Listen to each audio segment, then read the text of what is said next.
All right, so we're joined by the founder and CEO of Educational Writing Services, Dr. Candace Chambers. This is a great way to start our semester because we have, as a district, really focused on educational writing, business writing, professional writing, and with all of our students across the district, whether they want to go to college or they don't want to go to college, this is such an important skill and such important things to learn, whether you're in 9th, 10th, 11th, or 12th grade.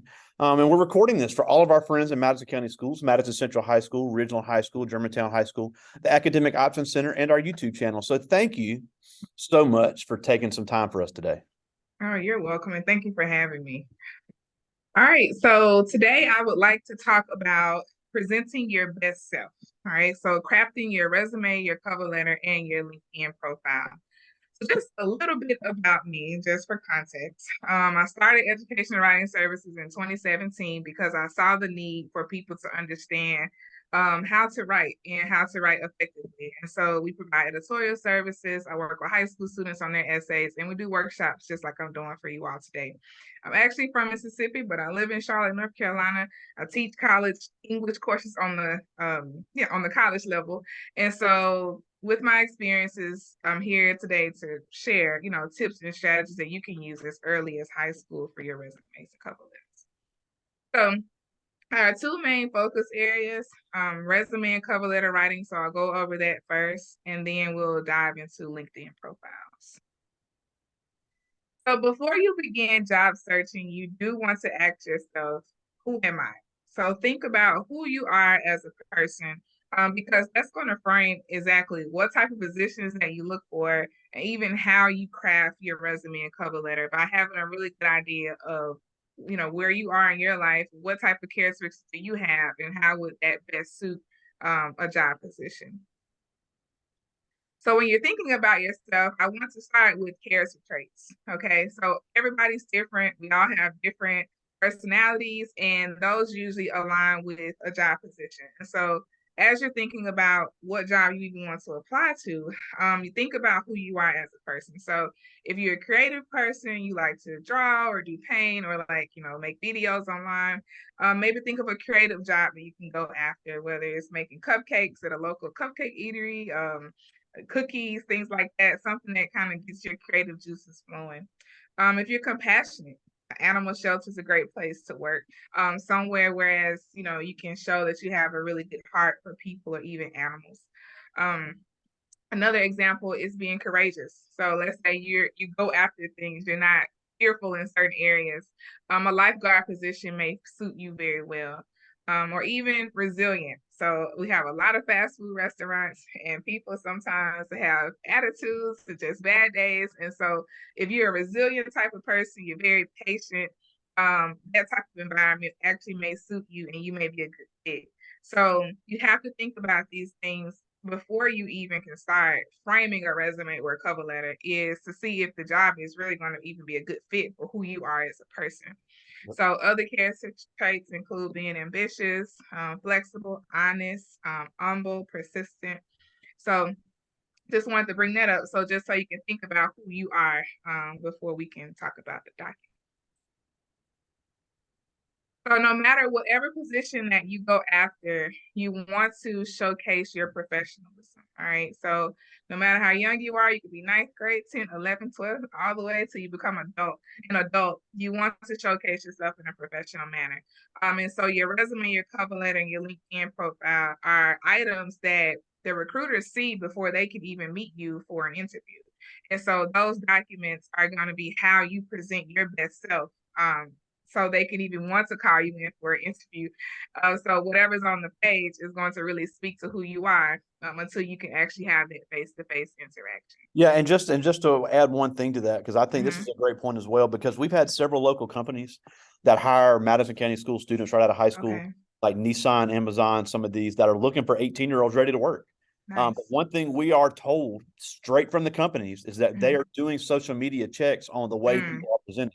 So even if you do all this stuff correctly, they will find a way to find you on social media. And if you're posting gang-related activity or any type of, any anti-certain group kind of stuff, it will be found, and it can cost you a career. That is a really good note because, it's rumored, like, do companies look at social media? Do they not? And for them to tell you explicitly, like, yes, we go out and see, what the image is that you have online is very important because Yeah. sometimes we're not cognizant of what we put online and it can really affect you And another personally, thing I professionally. forgot is also they will see, for example, I got a call a couple months ago about a former student of mine I had 9 years ago. The Mm, person hiring did a search on her, saw that we were friends, and then called me to see if that person was a good fit. So wow. people are, and this is not, and this was a locally owned company, but she Mm-hmm. had applied for the job, and of course I gave her a great recommendation because she was a great Mm-hmm. student. But that just Mm-hmm. goes to show you that people are reaching out and will find a way to find things out about you. Wow, wow, that is a good note. And even for like these ninth, 10th, 11th graders, like even what you're doing now could affect you when you get to college or as an adult because people can pull that information. Everything online, it has a footprint. So thank you for pointing that out. That's a really good note. All right, so as we're talking about the specific documents, the job call or job position is the final destination. So you want to think about how can you align your resume and cover letter to this particular job or a few jobs that you are applying to. You have to think about that in context when you are framing your documents. So just for definition, a resume is just a short account of your career and qualifications. It also can show your set of accomplishments. So this document is very important to show who you are as a person on the page. So speaking of that final destination, I wanted to pull a job description so we can look exactly how can we use the wording from a job description to tailor documents as far as the resume and cover letter are concerned. So yesterday, I literally copy and pasted a job description for a kitchen team member at Chick-fil-A, which may be a job that you may actually consider applying for. And so I wanted to just point out some of the buzzwords that we see from this job description. So they say, I'll start with the second line. It says Chick-fil-A is a great opportunity for people of all ages and backgrounds. No experience is necessary. As a back of the house team member, you will support the kitchen team, assemble food and drink orders quickly and accurately, and ensure each guest leaves with a smile.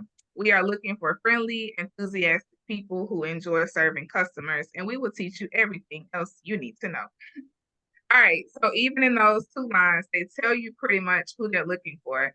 And if you align that back to your character traits, you have to think about, hey, does this person sound like me?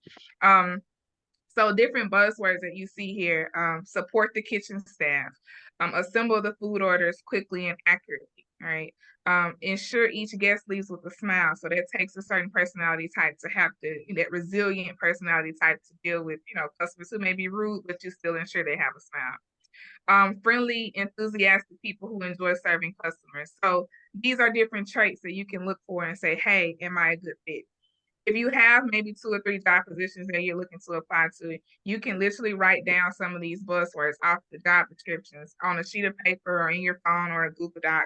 And you're going to make a note to integrate those words into your resume. So you're really showing that good fit between what they want and who you are. Yeah, and plus it also shows you actually did research about the position. Yes, you are right about that. So you did your homework. So homework applies not only in school. So they want to see that you do your homework. Do you really know what they want and who they are as a company? Because they took time to actually put this job description together. So they're looking for someone who actually paid attention. So speaking of wording, with the resume, not only will you integrate those buzzwords from the job descriptions, but you also want to integrate very powerful action words to describe your past experiences and involvement. So let's say that you were a leader, in a club or organization. You can say that you directed X, Y, and Z, or you crafted X, Y, and Z, facilitated X, Y, and Z. So these are like powerful words that are descriptive. They give those details to really show what you did. Some things that I like to do, or I tell people to do, like let's say naturally you say like, I took orders at the cash register. All right, well, you can go to Google and type in like a stronger word for took orders, and it will give you a synonym that may be a little bit more descriptive, or like I said, give more details or a power word because you really want to show the recruiter that what you actually did, is descriptive and actually tells what you actually did.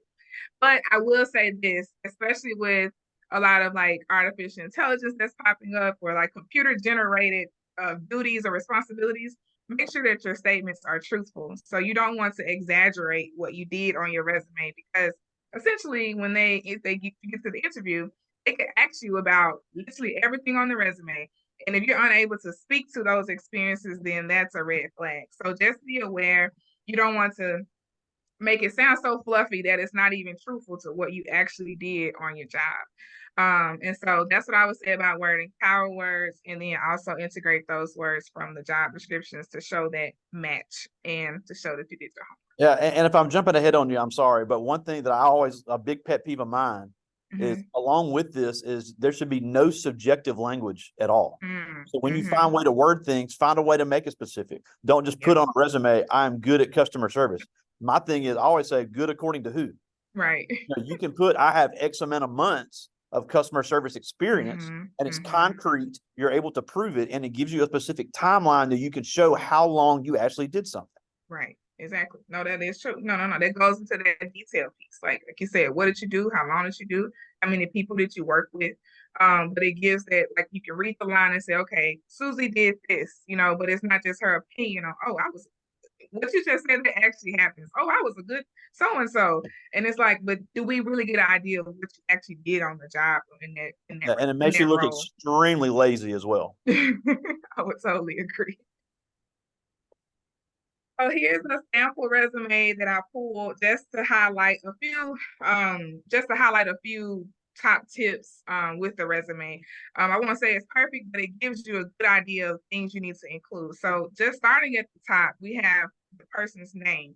So when you put your name in your resume, make sure it's bolded or it stands out. Sometimes I see resumes and the name looks exactly like all the other wording on the page. You want your name to stand out. You do need to include a professional email address for your resume. This does not include I am that girl at gmail.com, or, all these kind of like, maybe your iCloud account is just kind of like this crazy name. Make a professional email address on your email, on your resume. Then you also need to include, go ahead. Yeah, the other thing about that is, not only does it look better, because, how often do we send somebody an email like, oh, I didn't see it, or it must have gone to my spam folder. If you make a specific email account for that, you're not going to miss something that a recruiter or a company sends you, because that way you're making a concerted effort to check that. So on top of the fact that it looks better, it also puts the onus on you to make sure you're not missing anything you may get. No, I like that tip. And even for like your juniors and seniors, when you're applying for college, you can use this same professional email, because this is the email I check for all my professional correspondence. It doesn't get tangled up with your Taco Bell emails. Absolutely. And your Belk emails. So you can, but that's a good note. It's consolidated into this one email just that you actually check. Now, and one thing I want to ask you too, and I'm sorry if we're getting away from this, but I've seen this sample and I like it. But here's my question, and I've heard multiple opinions on this, but this is what I've told my students as far as the way they need to head their cover letter and their resume. I see the city and state on there. What I've seen from some professional recruiters is that all they want is a way to get a hold of you. They don't care where you live. And plus, they don't want, you said, even if it's subconscious, it can give somebody a predetermined stereotype of, oh, they're from Mississippi, they must be stupid. Or they're from Camden, they're from the country. So you don't want any preconceived notions of where you live. What I've seen is all they need is your email and your phone number. Yeah. Well, I haven't heard, I've heard that as far as, like, let's say it's an out of state job and you live in a different state, and not to put your city and state because it could, deter them from choosing you. That's on more of the adult side. But I haven't necessarily heard like the stereotype part, but I don't see why it wouldn't be a good idea not to include it, like for what you just said. So I think it's, a matter of preference, but if you don't include it, I think it's okay, actually. As long as I tell people or students, as long as you don't put the full address, like, because some people are still putting their entire address on their resume. I'm like, no, it's really crazy people in the world. So that's my only stipulation. But I feel like if you like to take the city and state off, that's fine too. But either one, but as long as you don't put the full street address. Awesome. And then the telephone number. I would say make sure your voicemail is set up on your telephone, because I have a friend who works in HR and she gave the story where they call people to offer them an interview and they can't get a hold of them because their voicemail box is full. So make sure your voicemail box is not full, and for it. And if you are applying for jobs, like, know that people may be calling you. So don't only answer calls that you know the people who are calling you if you know you're actively looking for a position. And then one other thing about the headers here. So we have education and different headers up under these. So these can be flexible depending on who you are as a person. I pulled this one just because it kind of fits more of that high school student resume or even college student. So for education, of course, you can put high school diploma, your name of your school, and then expected graduation date if you like to put that as well. You don't necessarily have to put your GPA, but you can. That's more so a matter of preference. And then if you had an internship or even leadership activities, you can add that to your resume if you don't have as much work experience. So these leadership experiences just show, you know, if you're the president of a society or even a member, that's fine too. What did you actually do? So you're still going to include those active verbs and then the length of time that you did it. And then for community outreach, that's more so your volunteerism. You can put the number of hours, who you work with, the organization. That's still just showing that well-rounded student because you're not going to have usually a whole page of work experiences when you're 17. So if you do, that's fine. But if not, you can show more things that you've actually done because the recruiters can see your characteristics based on these other involvements that you had. And then your work experience, and then any type of skills or interests. So if you're fluent in a language, let's say even if it's like beginning Spanish, that still counts if you can speak it. Any type of computer skills like graphic design, Adobe Photoshop, you can include those. For my computer science people, you can include some of those skill sets as well. So this is kind of like the structure. But one other thing I like to say to point out, two things actually. So one thing, when you are listing your experiences, make sure you put the one that's the most current at the top of each section. And then also for your verbs. So if you're still actively participating, there needs to be present tense verbs. So if you see under leadership activities, this person is the president, they conduct weekly chapter meetings. So that's present tense. Participate in bi-weekly conferences, that's a present great tense. point. Yeah. And then if you have done it already or you've completed it, you put your verbs in past tense. Wow. So maintained records, held positions, so everything needs to be in the past. So that's pretty much the wording of it. I would say make sure it's specific and detailed, like we talked about earlier. We should be able to get a good idea of what you did in the role.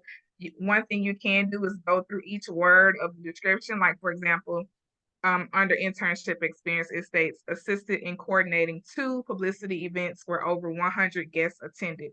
So we know that they coordinated it. We know how many events there were, and we know how many people came. So we can see really tangible outcomes for what she did in that internship experience. Absolutely. The more specific you can get, the better. Yep. Now, and one thing I did want to add too, and I know I can Mhm. speak for the other schools on this because we had a meeting last night with our parents here at Velma Jackson. Okay. And we Nice. really encourage the parents with these kids starting high school to get involved in the different activities Mhm. that are available because the GPA is important.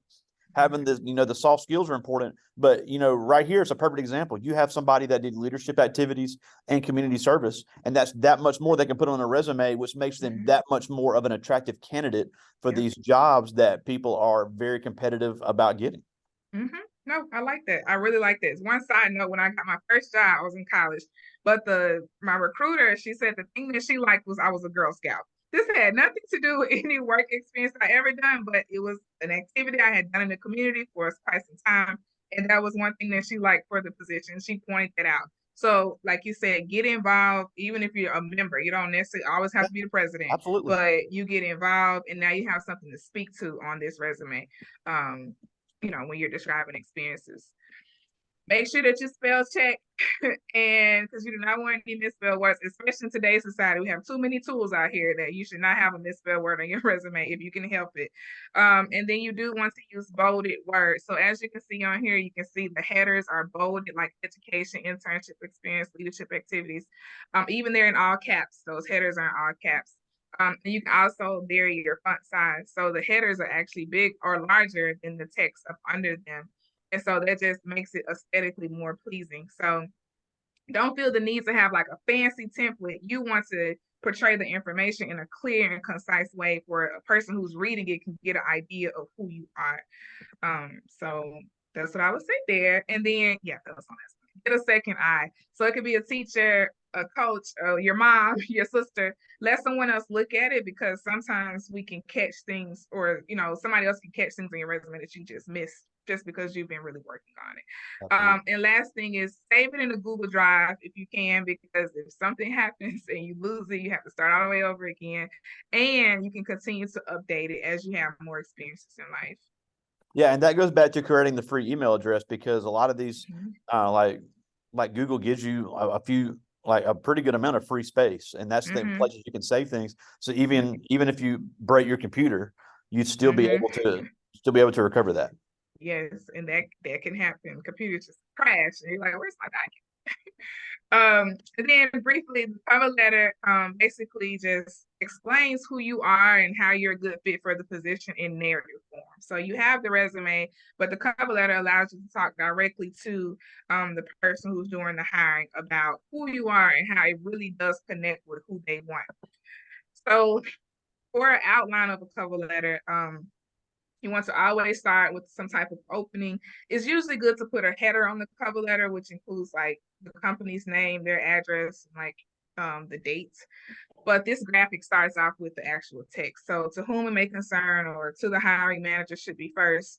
Then that first general paragraph, you're just giving them context of the position that you're applying to. So you need to actually put the name of the position in the cover letter. The next two paragraphs, you're going to be talking about your education and past experiences. So you give them a good summary of what you've done in your past. You can highlight things in your past that pretty much sometimes can directly correlate to the job, but sometimes you may not have things that are just perfectly aligned with the position, but you can just talk about your past experiences in education. Then that next paragraph is very important, because you want to talk about why you are the best for the position. So that's where you're making that almost like a hand in glove correlation. So like we did Chick-fil-A, you can talk about, I'm a friendly person, I love engaging with people. This is why I'll be great for the role. So you do want to make that connection, and then you close it off with your contact information. Every job does not require a cover letter. If this is a position that you're really serious about, like an internship or like a very, very professional position, and they don't ask for a cover letter, but they say it's preferred, try to submit one, because it'll really give you an edge over your competition. But it's a very, very helpful tool. And this is another document. You can just tweak it when you find a new job, just go in and fix, align that you in the position again, because your experience is really not going to change as much. But you can submit a new cover letter with each position. Yeah, and another point to that is you have on here about the position where you have at the top the reason for writing. It says, I wish to apply for the position of XYZ, especially these larger companies that have hundreds of openings. They're going to use this cover letter to filter it to the correct hiring person. So if that job number is wrong, it'll go to the wrong person. So they need to, especially if we have kids talk about all the time, I want to work at, some of these larger companies here in town, or even for a Walmart or a Target, somebody that's got literally hundreds of openings. They need to know what job you are applying for to get that to the right person. So having that correct on the cover letter could make or break the fact of resume even being looked at. I like that. I really like that. That is very true. And just like you said, make sure that the title of the job matches what you have in the cover letter. That's just a good point, because you want it to go to the right person. Good point. And then lastly is the LinkedIn profile. So with the LinkedIn profile, it allows you to have a digital footprint that is professional on a professional, I guess you call it social media networking site.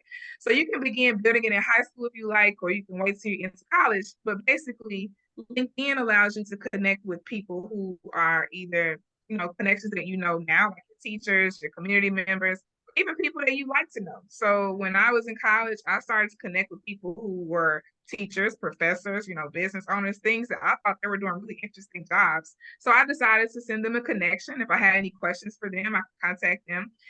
For some of you who are planning to attend college, if you see a student who's in a major that you really like and you want to ask them some questions, you are able to connect with them on LinkedIn.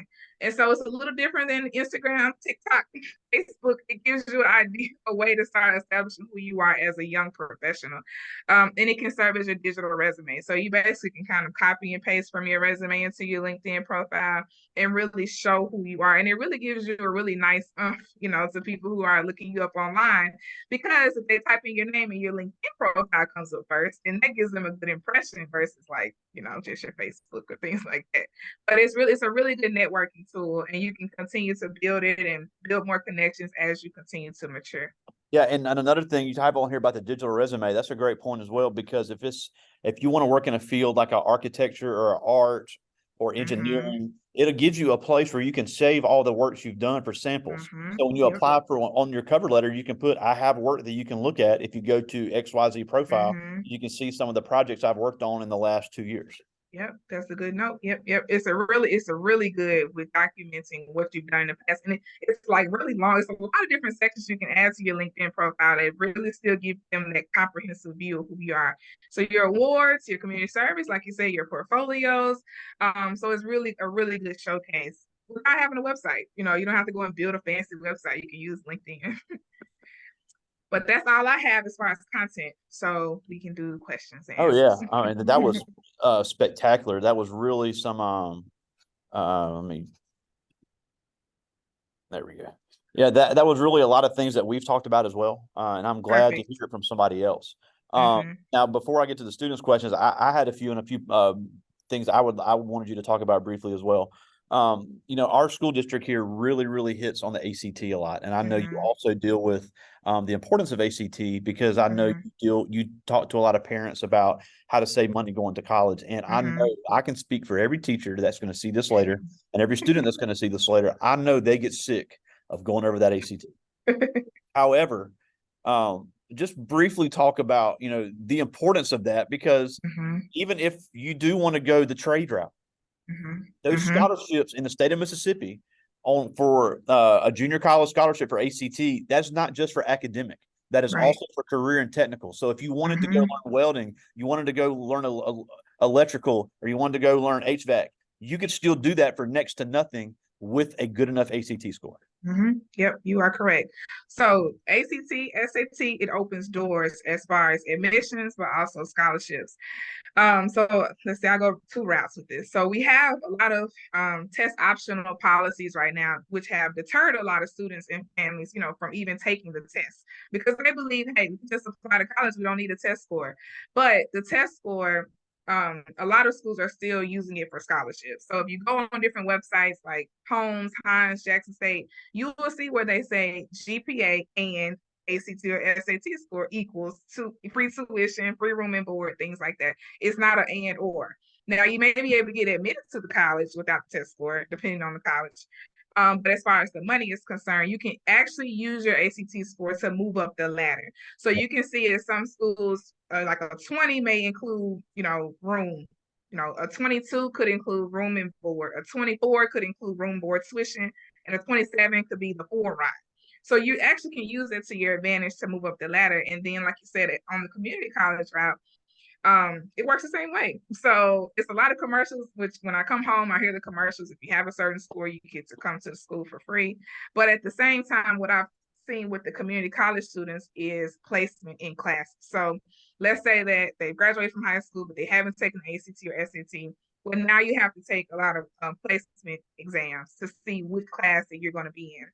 If you don't score as high on that, because you haven't had as much practice as you potentially would have had with ACT, then now you're taking more of your developmental classes, and it could potentially take more time for you to get to your standardized classes. And then a lot of students get discouraged, and that's a whole nother situation. So I would say, if you have time, resources, preparation to get the score as high as possible, because it's only going to help. Do not discredit it, because it does really help. Yeah, and then also on top of that, and we talked about this in my other class yesterday, there are grants in the state of Mississippi, the Mississippi Eminent Scholars Grant and the Help Grant, that do have an ACT requirement. So if a family is having trouble finding out a way they can pay for college, they can qualify for that Help Grant, but it does have an ACT requirement of at least a 20. So that is, we want as many kids as possible to have opportunity and have options, but it's going to take work on their end to make sure that happens for them. So that's why we really focus on this. And that's why also, you really focus on this business writing, because There's, Mm-hmm. you know, and you may disagree, but I always say there's two things that set people apart when it comes to a job interview, whether you can, how you can write and how you can speak. Mm-hmm. So I would agree. obviously the speaking deal is a whole nother monster that we have to tackle. But if you can go in there and show that you can write and show Mm-hmm. that you can actually put words together in a way a business Mm-hmm. wants to and be able to market yourself, Mm-hmm. you know, you can have the best GPA in the world. If you can't write and sell yourself, it's not going to help you. Right. No, I totally agree. On a side note, I went to college off the help grant at Texas State. Yeah. So it's a real thing. But yes, as far as writing is concerned, the idea is understanding the, like they call it the rhetorical situation. I'm getting very fancy, but understanding your audience, who you're writing to, you know, why you're writing to them, and what position are you coming from as a person. If you can understand those three things, then you already have a leg up because you're able to sell and you know who you're selling to and why you're doing it for this particular purpose. So that helps when you're trying to get in the door, but also when you get there, people understand that you know how to, you know, articulate things in writing. Then you know you're already ahead of the game. Now, before I get to the students' questions, I did want to talk about Mm-hmm. one more thing, and I like to ask everybody that I have the same thing because it's such a unique deal. Because you did go to Jackson State University undergrad, which is a HBCU, but you Mm-hmm. also have a graduate degree from the University of Alabama, which is a PWI. I mean, we all know about their football and everything, but there's so much more to these large institutions than just what you see on ESPN. So I'd like to hear about your experience on an HBCU versus a PWI and why that could be a good choice for people. And one thing I do want to always mention, I always say this because I think it needs to be said, historically black does not mean exclusively black. No. And then Jackson State and as well as some of the other HBCUs have such a diverse population with international Mm-hmm. students. You will literally meet somebody from every corner of the planet at a HBCU. So I have, especially here at Velma Jackson, we have a lot of kids say, well, I don't want to go to a black school. I've been going to black school my Mm-hmm. whole life. Just because it's HBCU doesn't mean you're only going to be around black students. So I think that really needs to be said and understood by everybody that sees this because this is not 1960 anymore. These Mm-hmm. demographics, the schools have changed, and there's a lot of opportunity for anyone, no matter what route they want to take. But I do want to hear Yeah. about your experience with an HBCU and a Mm-hmm. PWI and how that molded you into the professional you are now. Right. Excellent question. So my experience at Jackson State, where do I even start? Okay, so let's just do it on the HBCU route. Being in that environment, it really did like give me that foundation that I needed to understand who I was, like what I even wanted to do professionally. So I majored in English and education. So being on campus, of course, I had my academic courses, but the beauty of that HBCU experience for any student, to be honest, is that they're trying to prepare you for a world that may not always cater to who you are because of, you know, your identity. And so at Jackson State, I was able to join so many clubs and organizations, like write on the newspaper staff, study abroad, do workshops across campus, you know, just all these opportunities that you have access to because it's actually a place where they're trying to allow you to do those things because you're going to need it when you become a professional. And even on campus, you know, I mean, even within the context of the United States, you're meeting people from Chicago, St. Louis, Florida, California, New York. Yes, they may be black, but how we grew up is totally different. And so you get to get a different perspective for who these people are. Even your professors are from, you know, different countries, like different states. And so they add a different perspective to the bunch as well. And so when people do say about the black school situation versus white school, I think that it's really about the experiences that you can gain. Is this a campus Absolutely. that can really cultivate and mold you into a person for when you do leave? And so when I left Jackson State to go to the University of Alabama, I went to Alabama actually on a full, they call it an assistantship, but it's like a full scholarship because of the work I did at Jackson State. And I will always say that. And so when I got to Alabama, you know, the academics, they weren't as difficult because I had been exposed to study skills at Jackson State. We were held to such a high caliber of, you know, professionalism, you know, being really good in academics. And so when I got there, like I said, it was just more so putting icing on a cake that had already been baked and already been molded. And as far as foundation and having like, if I had to do it all over again, I would still do the HBCU route first, just because I felt like I was a whole person when I left. But my experience at Alabama was nice. I still did conferences, you know, like community work. But I learned the importance of that by going to a HBCU first. So I don't know if I would have understood the value of doing it in graduate school if I hadn't done it in undergrad. So Yeah, and I think that's that's what important I is would too, say. because especially at the large state PWIs, the SEC institutions, there's a lot of opportunities for minority students, whether they be African Mm-hmm. American, Hispanic, Asian, because we'll have a large population. See this later. LSU, we even had a very large Islamic center.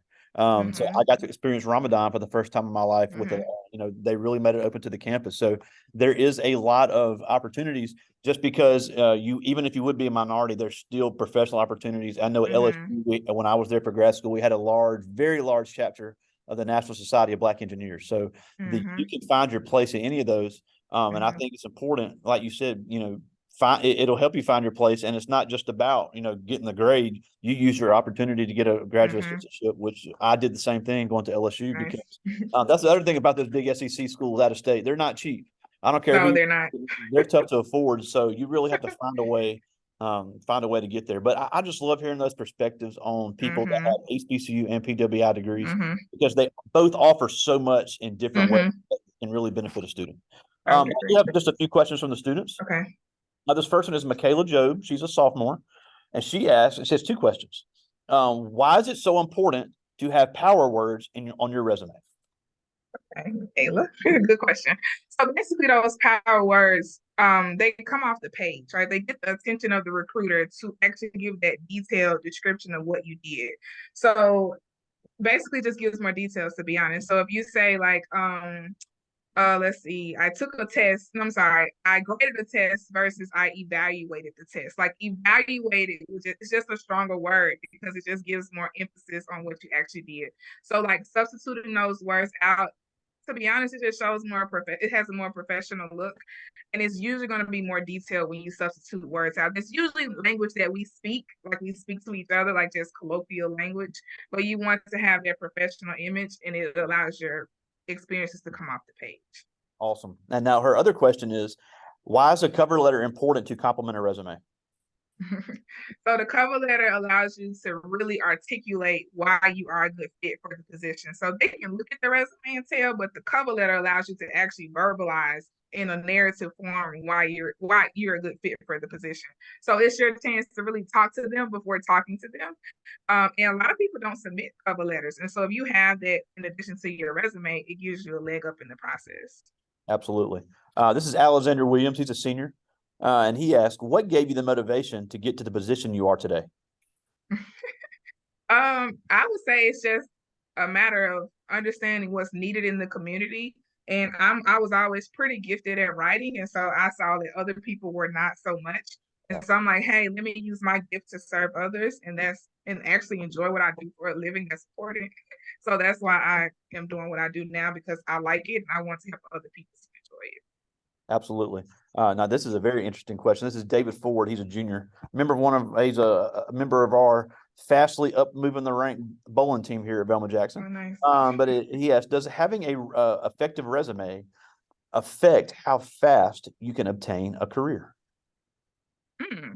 Okay, that's a good question. Well, I will say that if your resume, like you said, is effective, the recruiters are more likely to pull it, to look to see who you are as a person, because at least your resume is professional. That's the first impression for them. So at the least, you can have people actually looking at your resume and want to even consider interviewing you. A lot of people actually don't even get to the interview point because their resume is not professional. It's not, professionally Yep. written or There you done. go. So at the least, hey, well, my resume is done. It's good. So I know that's not, holding me up from people actually asking me for an interview. So I would say at least if that's done, now you're like, okay, I'm just going through the process. So that's what I would say. At least that stuff is covered and people may be more inclined to interview you. Awesome. Well, we're almost out of time, and we thank Yep. you so much for joining us. But I do have two things I wanted to ask you real quick before we go. First of all, tell us where to find your website, and you have some great material for sale for students and parents. CandaceChambers.com. So tell us about that. So my personal website is CandaceChambers.com. So CANDACE chambers.com.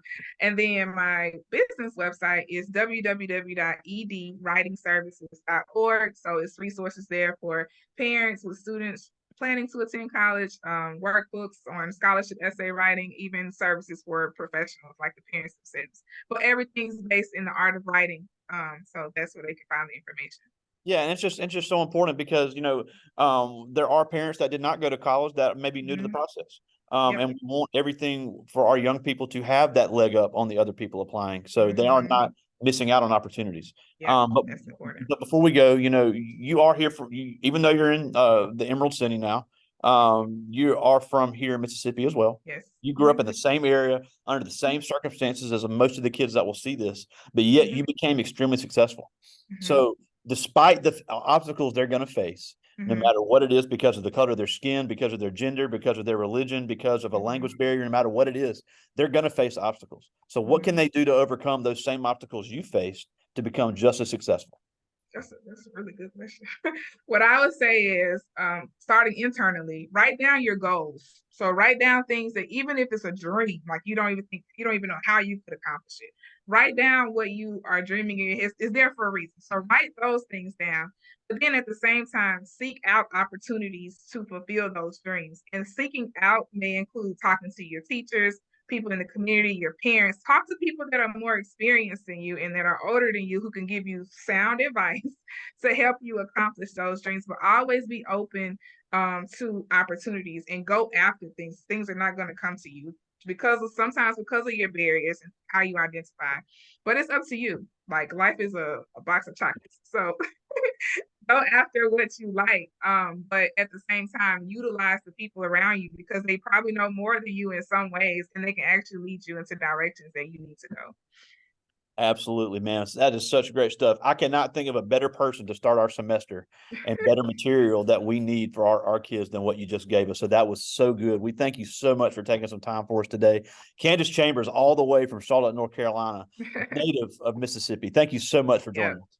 All right, thank you, have a good one. I talk to you soon, my friend. All right, bye. See ya.